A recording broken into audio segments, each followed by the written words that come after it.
These beachgoers are likely to be swimming near sharks without even realizing it. A new study has found that sharks are swimming closer to crowded beaches than we previously thought.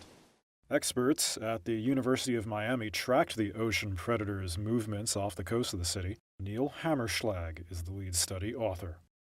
What we were trying to do is track these sharks to see if they would be avoiding areas really close to the city that were polluted, lots of boat traffic, lots of, human disturbance. We really thought they would because studies of like big land predators have found that, wolves and bears tend to avoid being around big cities. And that's not what we found at all with the sharks. In fact, we found the sharks spending quite a lot of time close to what we called like urban areas, really close to the metropolis of Miami. The sharks were monitored for several years using a technique called passive acoustic telemetry. Three different species of shark, the bull shark, nurse, and great hammerhead shark, were tagged with small transmitters that emit ultrasonic sounds.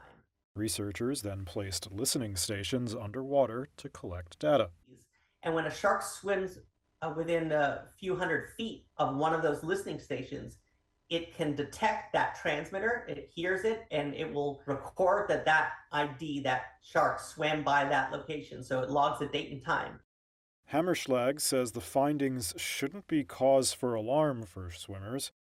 These sharks were cruising up and down the coastline in areas that, there are people that bathe in the ocean. And I think, although this might make you a bit nervous, to me, it just proves the point that sharks, really don't want to bite people. And that, in fact, sharks really tolerate people and tend to avoid them.